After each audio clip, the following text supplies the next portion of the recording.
Welcome, Dr. Patel. It is very much an honor to have you here today. We're going to touch on a topic that we haven't talked about in over 200 episodes, and that is glutathione. And I'm really excited to have you here. I know because I've heard bits and pieces.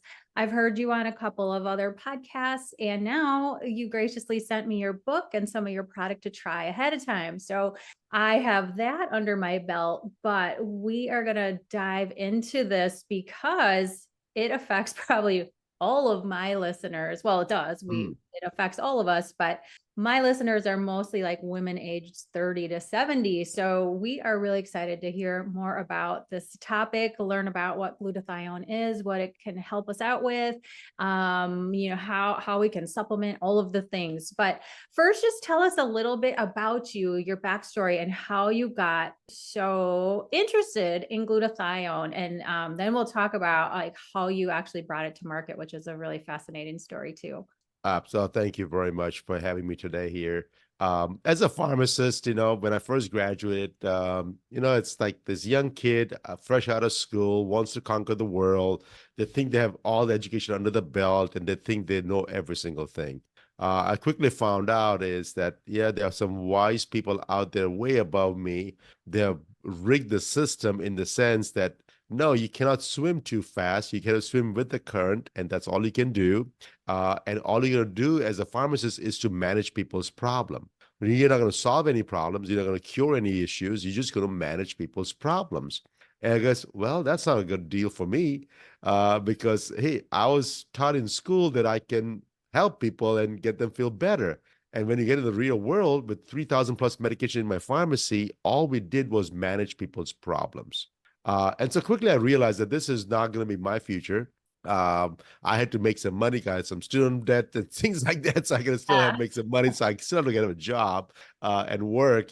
But quickly I figured out that I need to figure out a different model, a different way of doing things. And quickly I realized about patient educations, what are the needs are. And I realized that the most important part that people are missing is basic nutrition information, right?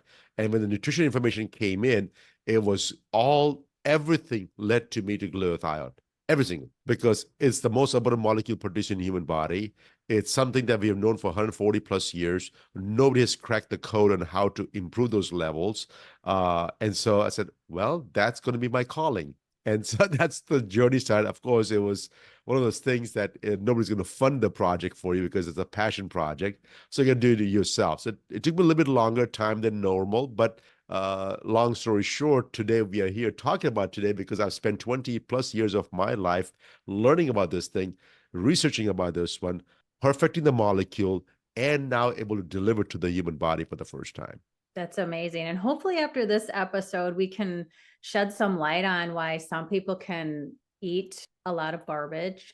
It doesn't seem to them that much. And then there are people who are so meticulous, like you talked to how nutrition led to this, like are so meticulous about their nutrition and their lifestyle and still struggling a bit. So let's start with the basics. Like, what is glutathione in case people haven't really heard about this molecule, and what True. does do in our body? And why is it so important?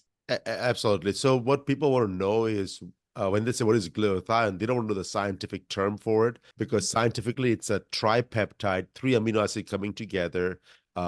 It's the most abundant molecule produced in humans. We don't consider it as a protein because protein needs to have a lot more amino acids than just three. Yeah. Uh, but it's one of the simplest form of a peptide.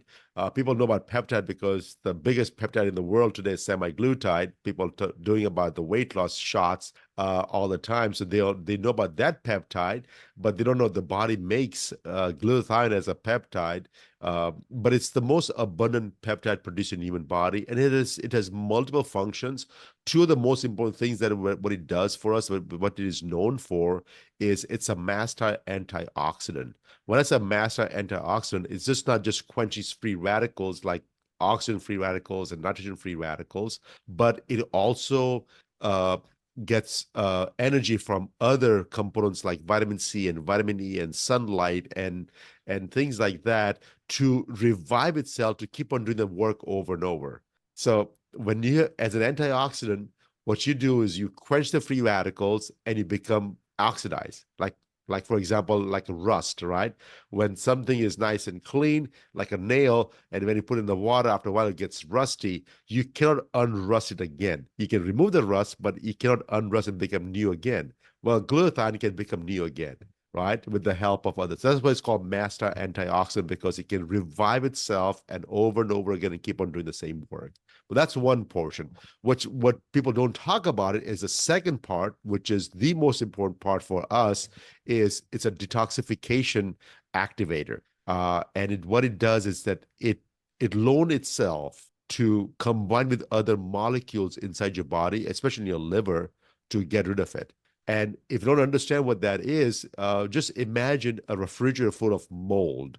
If you go to the refrigerator, open the refrigerator, visualize this thing, and let's say if there's all over mold inside, what do? I can assure you, if you are like my wife, you're going to basically empty the whole fridge out, clean up every single thing. If you had to bleach the whole thing, you'll do that. Whatever it takes to clean up every single thing and restock the whole refrigerator with clean fruits and vegetables. Our body, we cannot take all our organs out and all the body parts out. We will never be able to put it back again. So we have to constantly have to clean it up in a sense that it stays clean all the time. And so that's the big component that our body does, that we don't realize that, hey, we keep on stuffing stuff through our mouth and through our makeups and through our eyes and nose, and we breathe in all those things. The body has to process these things. So that's the most important part. With those two things, antioxidants and detoxifications, is the cornerstone for what glutathione does for us. Okay. Yeah, that makes sense. So, tell us, do you know the actual mechanism that is coming Mhm. into play when, because I think I read in your book, that it has to do with hydrogen, the negative charge of the hydrogen cleaving off, or that was part of it. Because I'm just curious, like, how does this actually work, to reduce the reactive oxygen species in Species. the body? So, I mean, ROS species or reactive oxygen species or nitrogen oxygen species, those are all because of we breathe oxygen, we produce nitrogen, and so all these oxygen species are there. And what they are, they're supercharged. They're supercharged, and because they give us energy, right? All the excess oxygen is O2 minus. What's the minus? It's a negatively charged particle, right? That means it is charged and it's supposed to do its job, but if you breathe too much of oxygen or you have excess of oxygen, then those negatively charged molecule inside your body can basically become toxic. So glutathione, if you know about glutathione, it smells a little funny. It's a sulfur order. The sulfur group has an SH group on this glutathione molecule that gets cleaved off, and that because attaches to the oxygen and makes into stable oxygen molecule like water or something like that, right? Versus glutathione now has lost the hydrogen, and now it becomes in the short form, we have GSH is the molecule abbreviation for glutathione, GSH. If the H goes away, it becomes GS. Two Yep. GS molecules comes together and becomes GSSG molecule. That's the oxidized glutathione molecule that is stable inside your body and it stays there. And then what it does is that it will accept another H group from vitamin C or sunlight or the foods we eat, and then it becomes GSH again. Okay. Only molecule that can do that part, right? So it loads the hydrogen group and it takes it away from something else when it needs to. So that's a recycling system that our body has built into it. Okay, fascinating. I know it's kind of nerdy, but I'm just trying to equate it to like something like grounding that gives you a negative charge, or drinking hydrogen water that can get you kind of, it's kind of the same thing, but your body doesn't innately. So that's really fascinating. Yeah. All right. So you mentioned a few things about how we can build it up, because I think a lot of the issue, I know, I talk to a lot of people, and some people always say, well, we never used it. We didn't have to have glutathione supplements 100 years ago or 200 years ago. Like, why do we need them now? But we live in such a different world.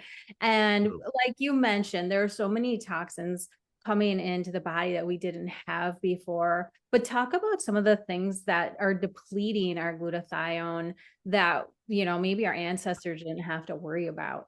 Well, the thing is, even today's date, this even right now in this century, your body can produce enough glutathione. That is not the problem. The Yep. body can produce enough glutathione.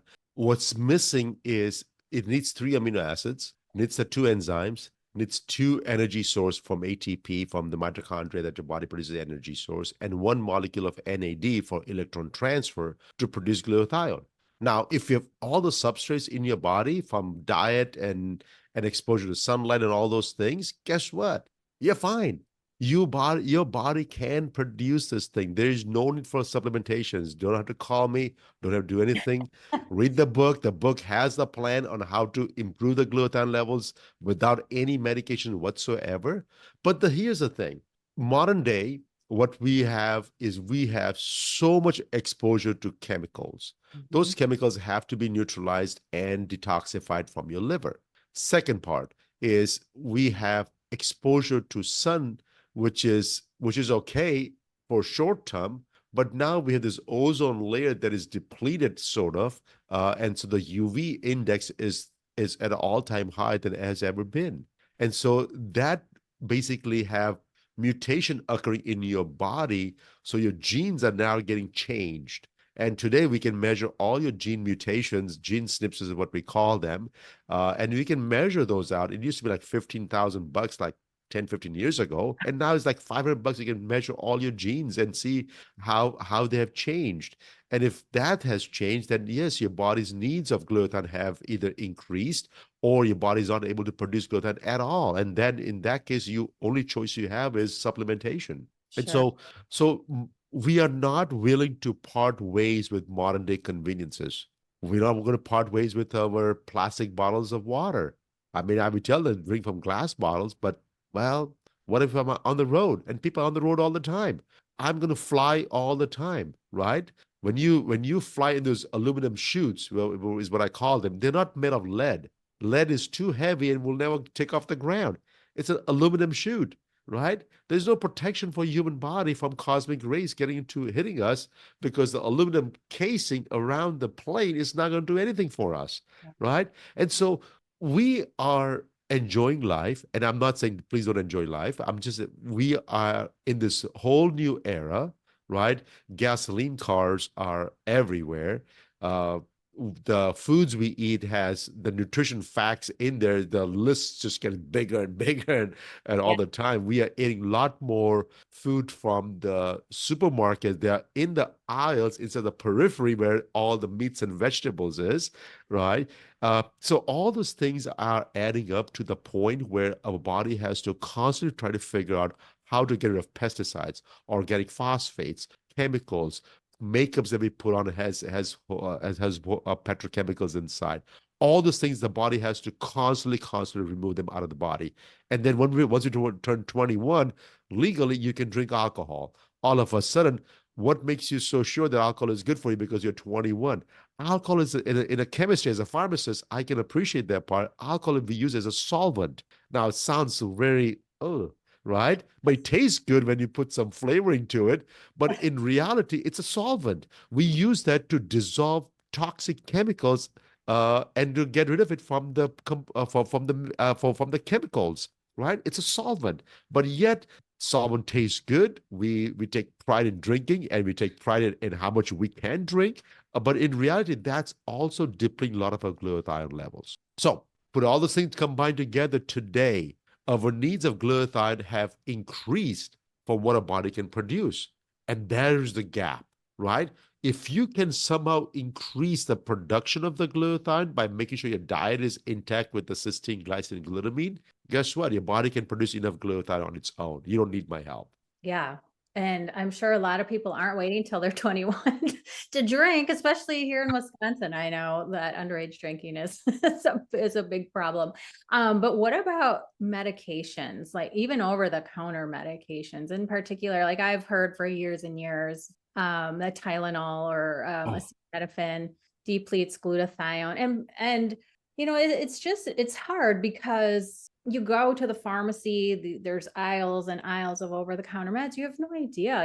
You have a headache, or Yep, that's you true. have some sort of injury or whatever it is, and your doctor says rotate Tylenol and ibuprofen, and then, maybe you're on a perpetual, schedule of taking these things. But what are some things people should look out for, especially with the over-the-counter medications that really deplete glutathione? Well, there's only one that is major, which is Tylenol or acetaminophen, Okay. and FDA has actually approved N-acetylcysteine (NAC) as one of the amino acid to improve glutathione levels to counteract the side effects of too much of acetaminophen in your body. So if you're looking for the FDA approved product, FDA has approved an amino acid to be taken as a supplement, not as a supplement, as a medication to improve the levels of glutathione and reduce the toxicity of Tylenol. By the way, Tylenol is one of the most dangerous drugs that can shut down your liver completely. If you take like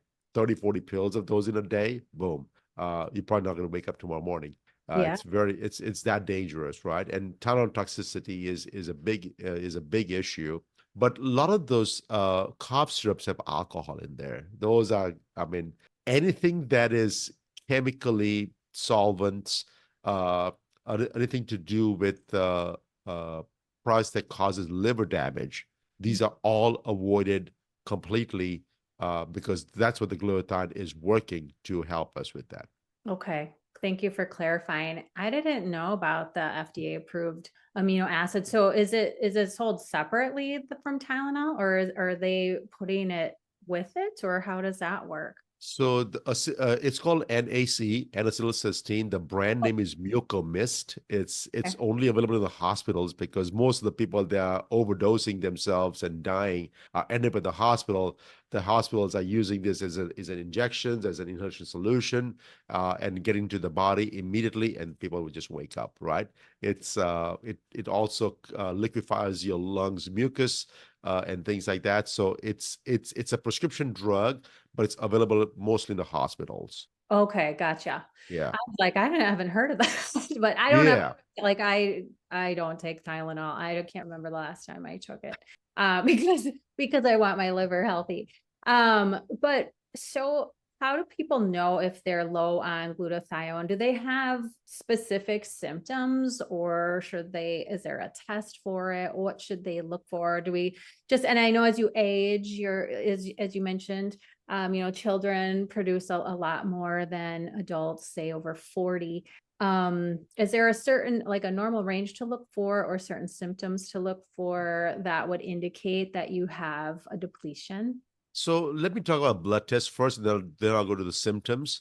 Blood testing of glutathione levels, by the time you take the blood out of the human body and put in the test tube, within 5 to 15 minutes, the whole thing gets oxidized anyways. So what you're really measuring in the blood is oxidized form of glutathione, and uh, and the doctor has to figure out, okay, well, based on your lifestyle, you are 50% is oxidized, 50% is reduced form, so you should be okay, right? If you're a smoker, if you have some diseases like diabetes or blood pressure issues, or you're a little bit obese and you have fatty liver issues, then you know that, oh my God, your oxidized glutathione is probably going to be high. But again, you have no idea what your ratio is between reduced and oxidized form of glutathione. So that's a blood test is kind of a okay test. It's not doesn't give you a full answers.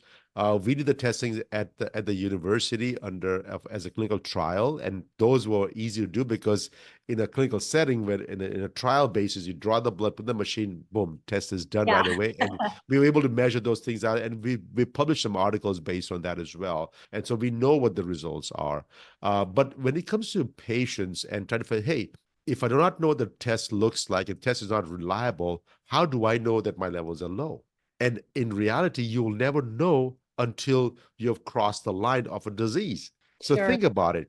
Reactive oxygen species causes oxidative stress. Oxidative stress is a big buzzword that every doctor in the world is worried about it, to the sense that, hey, if there's a way to reduce oxidative stress down, it would be great, but they don't talk about it because there's nothing they can do with it, right? So oxidative stress is increasing oxygen species, nitrogen species, and causing damage to the body, which leads to diabetes, blood pressure, cholesterol issues, heart disease, cancers, all kinds of other infections and things like that, lung issues, kidney issues, everything. Everything is linked to oxidative stress, right? The problem is once you get the disease, you cannot go back to being normal again. Right. So the question is that do I want to wait till the disease, or are there signs and symptoms before it gets there, right?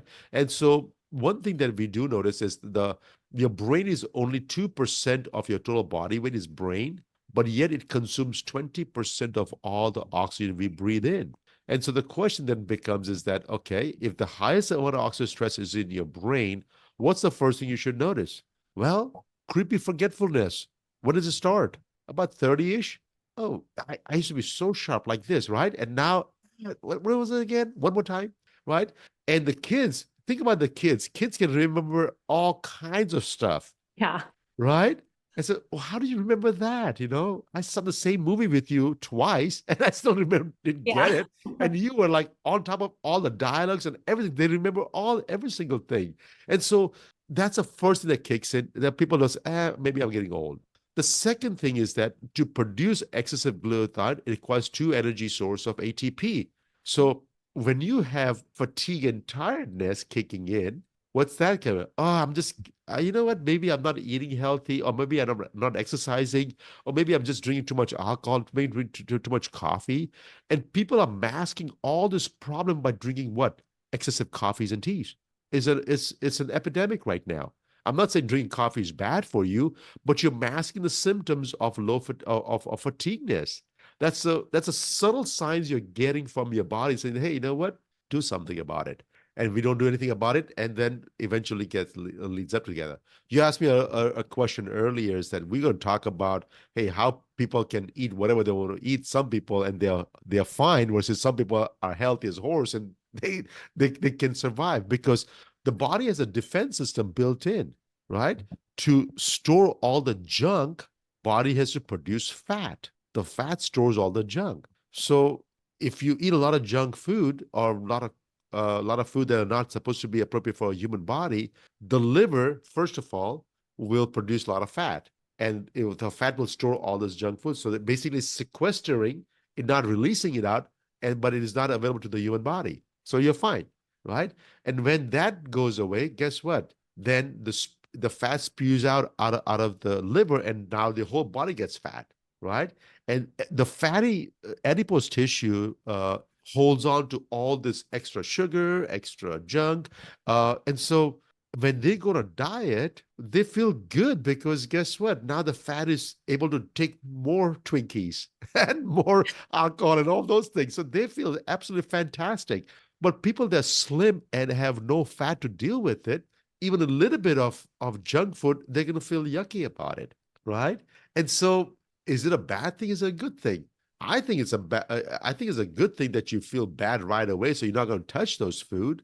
But it just tells you that people can live with the adipose tissue can sequester all these chemicals, and you can live for long periods of time without having any diseases. But once you get something, oh boy, Yeah. there's Yeah. no turning back. That's interesting because I'm sitting here thinking, I'm like, that's me. If I eat if I eat processed food even for one meal, I'm like, ugh, I just feel terrible. I'm like, Yeah. so I just never eat it. I rarely eat out.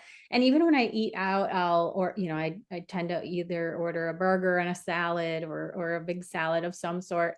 But it's the dressing, with the seed oils. So even then, I still don't feel great, even though I've eaten mostly whole food. But I've never thought of it. I mean, I know that the toxins are stored in fat, and the fat also has sugar in it. A lot of people don't realize Mhm.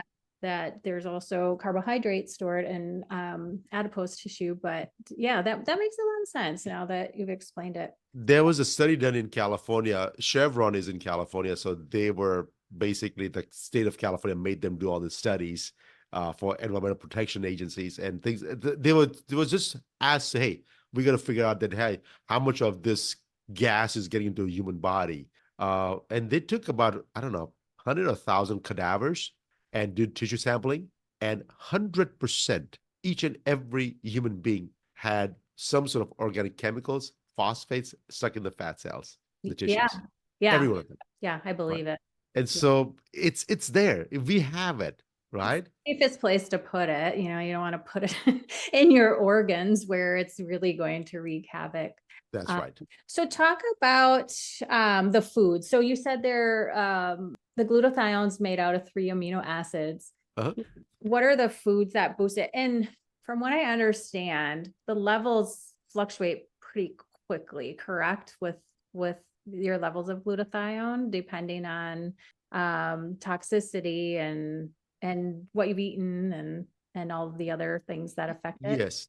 The levels do fluctuate pretty fast. If your needs are higher, the body will just will not drop the level, but it gets used up pretty fast and the level drop really fast. But yes, the levels will drop really fast if you have oxidative stress. If you drink alcohol, your levels will be zero. If you Okay, that drink makes sense. if you drink an alcohol and then measure your blood test like in half an hour later for your glutathione levels, it'll be zero with nothing left in there. It's that dramatic. It's that dramatic. So so that's when you if you're looking for measuring glutathione levels, and it's not ideal because you have no idea where in the cycle you are at, right? Sure, sure, that makes Yeah. sense. What was the second question you asked? I'm sorry. About the left. The foods, and The just foods, say yes. something about that alcohol thing. Like I haven't had an alcoholic drink in a year and a half, and I just don't really have any desire to go back to drinking, even periodically. You just reinforced another reason why I just want to stay alcohol free. But yeah, the foods. The foods, I mean, so we need three different amino acids to produce glutathione: glutamine, glycine, and cysteine.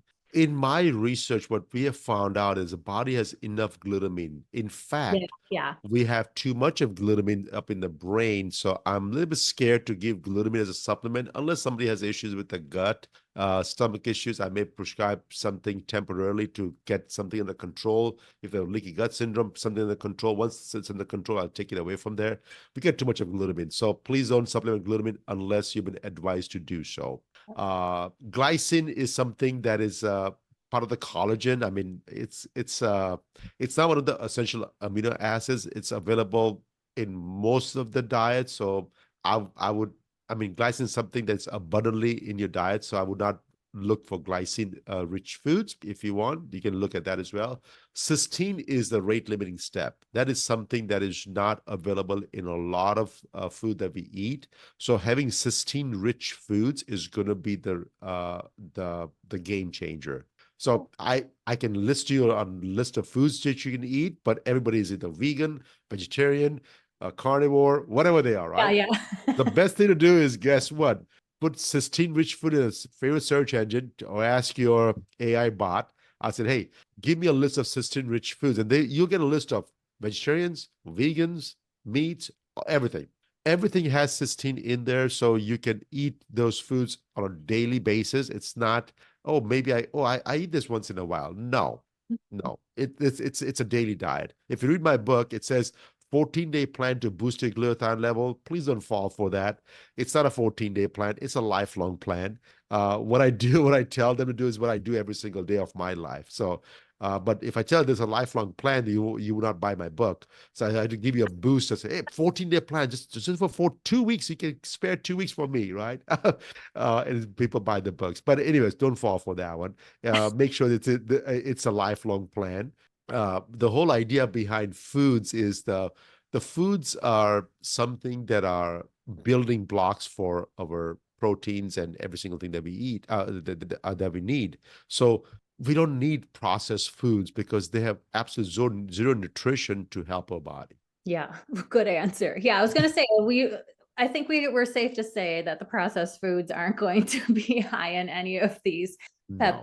peptides. But yeah, my audience is well versed enough to know that we're not going to promote anything that claims that 14 days later you're a whole new person. I So know. we know we got to be in it for the long haul and that we have all the Yep. foundations in place, and fine tuning is really kind of where I think a lot of my audience is at. So this is really helpful. So can you overdo glutathione or get too much, or does your body just love the extra or give Uh, it? That's a $1 million question because according to FDA, glutathione has a GRAS status. That means Oh, generally regarded as safe, right? GRAS status. That means anybody can take it. You can take a whole bunch of it and nothing happens to you. Why? The body actually has no receptors for glutathione to take it from outside sources. That means you cannot take glutathione from outside as a supplement and get it inside your body. The body will, as soon as it see a peptide coming to the body, it will chop it up, break it up, absorb the amino acids, and take those amino acids inside the body, and then use those amino acids to produce your own glutathione.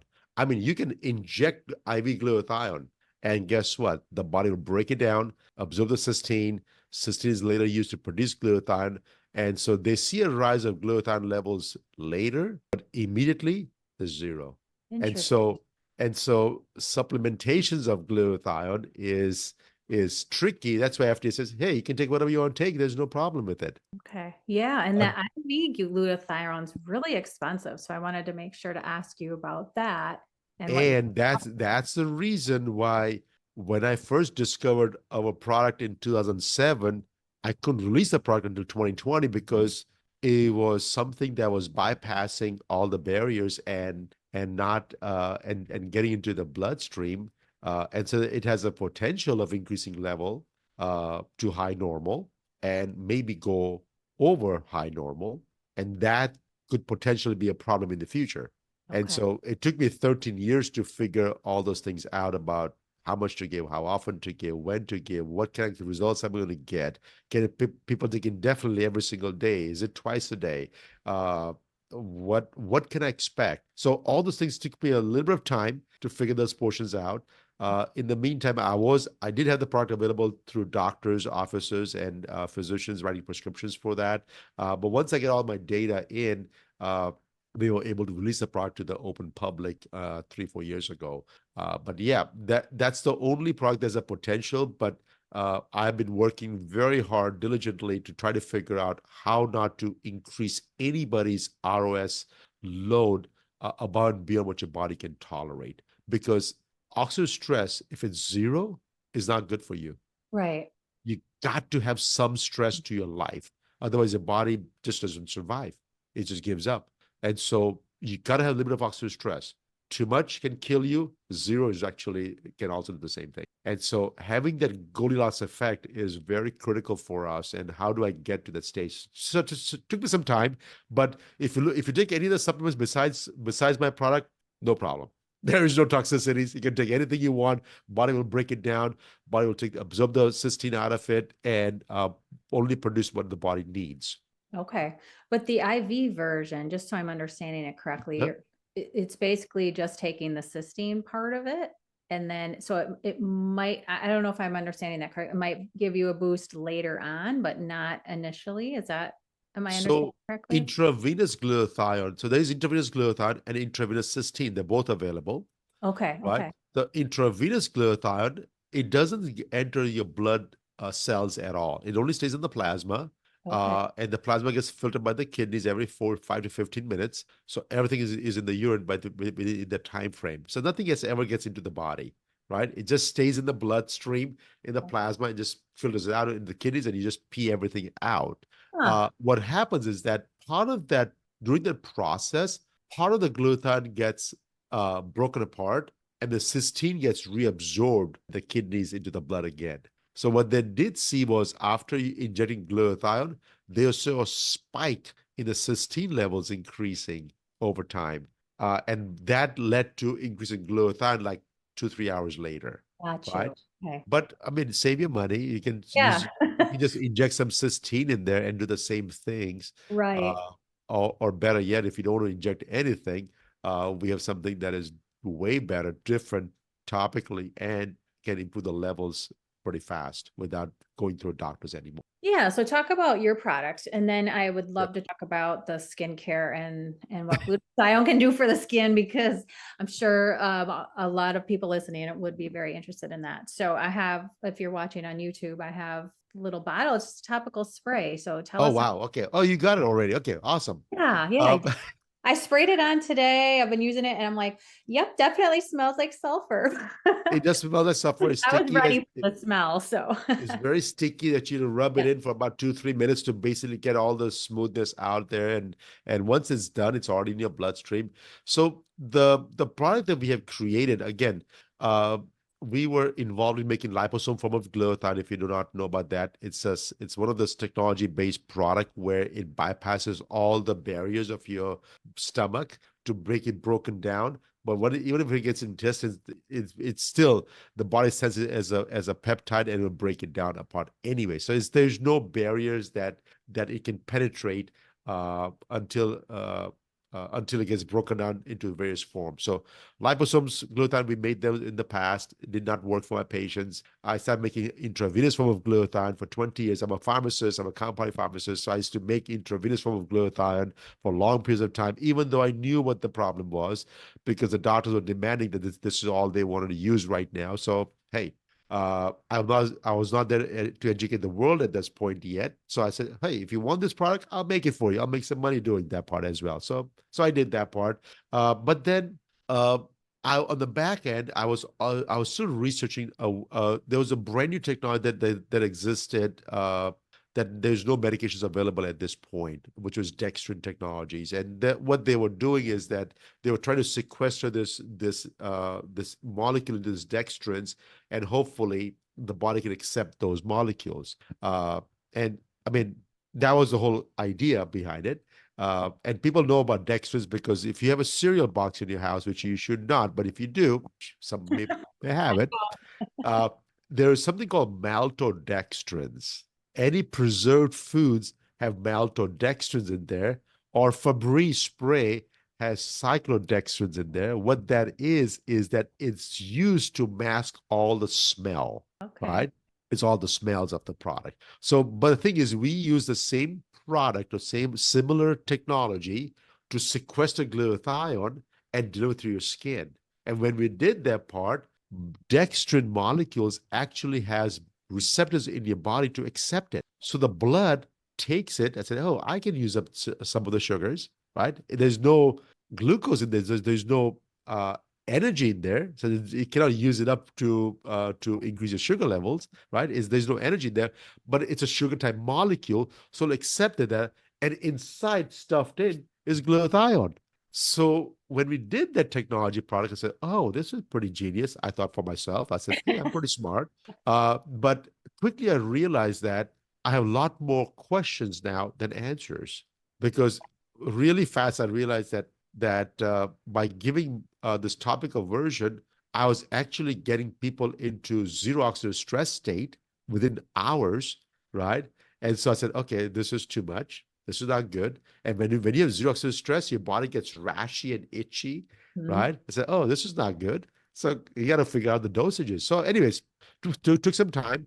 Work with physicians all over the United States. Now we work with doctors all over the world now. But we figured out that, okay, you only need about maybe 100 to 200 milligrams maximum. That's it. And I was giving intravenous push of 2 grams, 4 grams, up Wow. to 10 grams of intravenous push of glutathione in some of my Parkinson's patients, right? And I'm saying that I only need 100 milligrams. Whoa. That to me was the game changer. That's when I realized for the very first time that, okay, you only need small amounts of everything. Yeah. If you get to the right place, right, you need a small amount. And so uh, then I said, okay, let's shut down. Let's do some more trials. Anyways, it took me another 13 more years. In 2020, we said, we are ready. I'm going to launch the company. And I was ready to launch the company, and we did. And then God says, no, I'm going to shut the whole world down for you. And then Yeah, right. 2020, the whole world was shut down. And I said, oh my God, what did I do? Because I shut down my IV business. I shut down every single thing and put all my eggs in one basket. Right. Oh, I said, oh my God. And 3 years later, now finally I launched a company again. But now it's getting to a point because people like you are reaching out, and I'm glad that you did, and I'm glad that we are connecting, because now we can educate people on what I created back in 2007. I firmly believe God's timing's perfect. So there's Yes. for everything. But I was the same. I had just written my book in April of 2020. It just released it, and boom, like everything haywire. So yeah, the timing was crazy. But I don't, yeah, I'd much rather use a spray than give, I just use it after the shower, spray it on, and then again, before I go to bed, then go and sit and get an intravenous. Like, I don't Well, mind that sort of thing, but there's a lot of people who would never, like it's, exactly. And it was not that I intend to be as a spray, as a topical form. yeah, That was not my intention. My intention was to how it worked. let Yeah. however it works, right? Yeah. First I put it in the mouth, it tastes awful. Yes. I can't imagine. I didn't care about the taste, but I said, hey, if I put it in the mouth, I did some blood tests and nothing, right? Nothing. I scored my nose because that's the typical route because it's a mucosal membrane, so it's easy to absorb. I said, Yeah. scored my nose, it burned like crazy. Did not raise the levels. I said, okay, this is not going to work. So then we had to go back to the drawing table and say, okay, the only thing left now is a topical skin route, and that's even more difficult. Yeah. So that took me another, so that from 2005 to 2007 took me 2 more years to figure out topical route. That was unfortunate. But anyway, so we did. It's been a lot of work. Now that we have 7 patents already approved for this molecule for delivery compositions and now use patents, it's confirming what I just did. And that's patents also came through in 2019. And so that's what I said, okay, now everything is set. Yeah. I know all the answers. Well, I know a lot of answers, not all of them. I know a lot of answers. I said, okay, let's launch the company. And no, time No, was up. not happening right now. Talk about skincare, right? Yes, yes. Let's talk about skincare because yeah, a lot of my listeners. I mean, I'm 48, soon to Uh-huh. be 49, and I mention this all the time. Like, I am scared to do any like fillers, Botox. Like, I've just stayed away from all of it. I haven't done any surgeries. So what you see is what is natural, but it's like if you can have something that anti-aging that anti-aging effect that's really helpful. So yeah, talk about your skincare line. And then as you talk about that, if you can mention like if it's helpful for acne. I do have a lot of people have questions about that too. Gotcha. Okay. So acne, the full form of acne is acne vulgaris. It's a bacteria. Unless you have a bacteria, that's a whole different story. But most people have breakouts, is what I call them. Okay. And most of the breakouts are because of inflammation. Mhm. So let's go back to the skincare. Skin is the number one, it's the largest organ in your body. It's exposed to the sun, to the environmental toxins more than any other organ. Well, maybe the liver is the second best organ because liver gets to process everything that we put inside our mouth and everything that we can come touches our skin or eyes or nose or whatever, right? Everything goes to the liver. But besides that, skin processes. Skin is a barrier between outside toxic world and internal clean world, right? And so it takes a lot of beating up, So the skin has one of the second or third most highest oxidative stress markers is in your skin. And so to reduce this oxidative stress out, you need antioxidants. And of course, the most popular antioxidant people use is vitamin C. Let me just bust your bubble right now. Vitamin C as a chemical is not an antioxidant. Let me repeat myself because people don't get it when I first say it the first time. What do you mean? Vitamin C chemically is not an antioxidant. It's a prooxidant chemically, Not right? how it's been marketed. Everybody equates Everybody thinks vitamin C is an antioxidant. accident. So Yeah. what happens is that at low concentration, vitamin C as a prooxidant has energy, has a charged particles that will actually use to revive glutathione inside your skin and use the glutathione is actually become an antioxidant. That's why vitamin C at higher concentration becomes like we used to do intravenous form of IV vitamin C as a chemotherapy for cancer patients, right? But what is chemotherapy? It's a prooxidant. It's not an antioxidant. It's a prooxidant. So chemically, vitamin C is a prooxidant, not an antioxidant. CoQ10 is an antioxidant, so people do use CoQ10. Unfortunately, CoQ10 is again one of those molecules cannot get into your skin, and so I looked at all the chemicals that are out there. I call it chemicals, unfortunately. I'm sorry. If you call it as a nutraceutical supplements or herb supplement, whatever, to me, they're all chemicals. I looked at all the chemicals, and if I figure out, said, okay, if I had to create something that is absolutely out of this world, what would that be? I said, okay, I can combine glutathione, ascorbic acid, which is pure form of vitamin C, not those acidyl glutathione, acidyl vitamin C's and rose hips and all those other stuff that doesn't even get absorbed in your body. Ascorbic acid, glutathione, L-carnosine, which is one of the most important amino acid to reduce oxidative stress down. It has an ORAC value that keeps on increasing all the time. DMA, which is a fish protein. Then I have CoQ10. Then I have resveratrol, which has so many benefits of it. And the last piece is I want to go back to Dr. Elizabeth Blackburn's research, the Nobel Prize, when she found out that the telomeres, the lengthening of the telomeres or of the length of telomeres is actually tells us the longevity of your body, of your cells, of your skin, or whatever. And the product they used to improve telomeres was cycloestrogenol. It's an astragalus root extract. So I took all those products. I said, okay, we have the technology that we can shrink the size. I can shrink all those things and put a full concentration into my product, 2 creams, right? So that's what I did. I took 2 creams, one day and one night, put everything into part of the day and part of the night because I want to help you survive during the daytime because you're exposed to sun. So vitamin C, CoQ10, carnosine, all those things for the daytime. At nighttime, I want to repair every single thing because you're still going to have some damage. So I'll repair by using resveratrols and cycloestrogenol. So the Rise and Revive, Repair and Reset are the 2 products I created as a full concentration for all those things that's out in the market today. Now, your face doesn't have enough surface area to put all those products. If you do want to, hey, I don't want to buy this product, I don't buy my own product. So you can go buy every single thing out of the market. Guess what? You don't have enough surface to put everything on it. Yeah. So you gotta shrink the One size. day, the next another one the other. Yeah, so it doesn't work. So I said, okay, I'm going to do that part.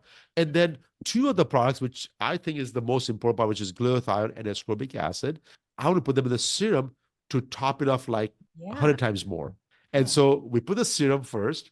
You wash your face, you put the serum first, let the serum soak in, pat it down, tap it in. And once it's completely dried up, put the cream over it and let that be the whole routine. 2 products in the morning, 2 products in the evening. And that's all I make. I'm not going to sell you a cleanser. I'm not going to sell you eye cream. I'm not going to sell you any single things out there. My job is to bring products that are revolutionary, that are going against the paradigm. Because as I said, even in the medical world, I was told not to find solutions for people, just manage people's problems. I saw the bigger industry, which is almost few billion, I don't know, could be a $1 trillion industry, is a cosmetic industry. Oh, and yeah. and does not provide any solutions for people. And I was pretty disgusted with that whole scenario. I said, you know what? As a pharmacist, I can design things, Right. right? I can take all these things and create products that are out of this world, right? That's And awesome. and I don't need to, I mean, I have a pharmacy, I'm a pharmacist, I have my businesses, I make enough money. This is not something it's a money-making project for me, but I want to give people a chance to see that, hey, if you give the right ingredients, if your skin perks up, and if they're all natural, guess what? You don't have to do anything. You don't have to do any retinols, any hydroquinones, and all these harsh chemicals to hide any problems, I love right? that. And I so love that. that's what it is. 2 products, you don't need like a cleanser and all that. You just use those 2. Well, you can use cleanser to Yeah, to okay. to to clean up the body up and face up and things like that. No, those are you can. But the thing is there's nothing earth shattering in that one. The cleanser is just a cleanser. Yeah. You can buy this from like $5 anywhere. You know that one is cheap. My Yep. job was to create a product that is revolutionary in the terms that it's providing a lot more than anything else can provide you. And if when you And do that's got that part, the results are glutathione, correct? yes. Well, Yeah. the glutathione is a serum in the evening. Okay. That's the holy grail. In the morning, I have vitamin C. And by the way, ascorbic acid, ascorbic acid. Just to let you know, this is my geeky pharmacist comes into play. Ascorbic acid in the whole United States comes from corn. Right. So every vitamin C that you find on the market comes from corn. As a pharmacist, I know better that corn allergies has is big because it's all GMO. Have one myself. Yep. Yeah. So as a pharmacist, I have access to non-corn vitamin C because those are the we use for injections. Hmm. So we are using an injectable grade non-corn vitamin C to put in our skincare line. Love it. I don't have an allergy, but I have an intolerance to Yeah. non-GMO. So perfect. Anyways, Well, I'm excited to give that a whirl too. So it's good for anybody, any age, and if like, has it been so helpful with So acne or? if people are using it for, yeah, like my daughter, she's 16 and Okay. she get a breakout, she'll go to my to she'll come to my bedroom, go to my wife's closet, pick up the glue that just dab it on there. By morning the inflammation is coming down and the spots are getting better and things like that. And she's in a color guard team, and so she's always in the sun outside. She gets pretty dark, and then Mhm. the face breaks out all the time. And we tell her, use the glutathione. And she Yes. goes, I'm using it. I said, no, you're not. If you're using it, this would not be happening. And Right. sure enough, she doesn't use it all the time, right? Yeah. It smells. I said, okay, but you only have to use it when you have this problem. So anybody under the age of 30, the serums are probably not going to be that good for you because your body has the enough ability to do that part. The creams are okay, so you can use the creams, no problem. Serums for anybody under the age of 30, maybe not. Okay. Over the age of 30, everybody can use this product, Okay. right? So my under 30 people, I have a bunch of my daughter's friends and my wife's friends, daughters, things like that. They use the vitamin C serum and the face creams, no problem. But the glutathione is only used for spot treatments, Okay. if they have the issues. But after the age of 30, trust me, they're Oh, fine. They can yeah. use it, no problem. We all need a boost. We all need a boost, Oh, yes. well, I want to be mindful of your time. Thank you. The Glutathione Revolution is your book. Is there anything Yes. that we should know about detox if we use? Oh gosh, yes. Didn't really, If we I take one kind of minute. brushed over that, but I want to make sure that we give people a little bit of warning. So I just want to make sure that people need to know this part very well because right now there are millions and millions of people taking the semaglutide shots for getting Yes. for weight loss. And Yes. so when you stop eating, because that's what it does, it curbs your appetite. When you stop eating, you're losing weight. What you're really losing is initially is skeletal muscle mass and then eventually fat. When you lose the fat, is dumping a whole bunch of energy, sugars, toxins out into the liver. Please, please, please, please. If you are doing any of those things, if you're losing weight more than a pound a week, you need to optimize your glutathione levels. Make sure your liver is squeaky clean so you can process this part. Do not drink any alcohol. Don't drink anything else besides water.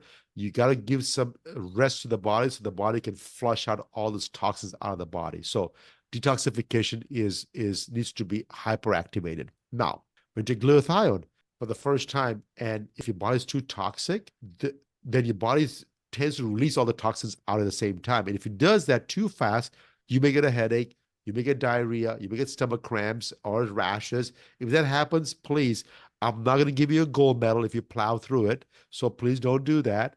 Uh, Cut the dose down. Right, reach out to us, to our office, and we'll tell you. But cut the dose down to maybe 2 sprays or maybe 1 spray twice a day, and then slowly increase to 2 sprays twice a day. Go back to 3 every week. You keep on increasing until the body can tolerate better, and you go back to again 4 twice a day. That's a dose for everybody. And so, if you can tolerate that part, great. If not, ramp it up slowly base your body can tolerate, base your body can tolerate. But the detoxification, it will activate, and if it's too much for many people, they may get some issues with it. But don't have to worry about it. Just reduce the dose down and then slowly ramp it up again. Okay, good to That's know. it. Okay, so we'll link to your book, The Glutathione, gosh, it's a hard word to say. Glutathione Revolution. Where can we find your products? Oh, the product is at aurowellness.com, AURO wellness.com. We also have another website called auroskincare.com, but both the website is the same website, just on the top left-hand corner, you can toggle between the two websites. But yes, you're right. Glutathione is a tough word. And just to make it harder, I even name a product called Glutaril. And people go, why? I said, well, I'm a scientist. I don't know any of the names besides chemical names. So Yeah. Glutaril is a chemical name. I just use a chemical name as a name of my product. And I'm very creative that way. Well, as long as it works, that's what people are that's what's That's it. okay. So aurawellness.com. We'll link to that. Thank you for sharing all your knowledge today.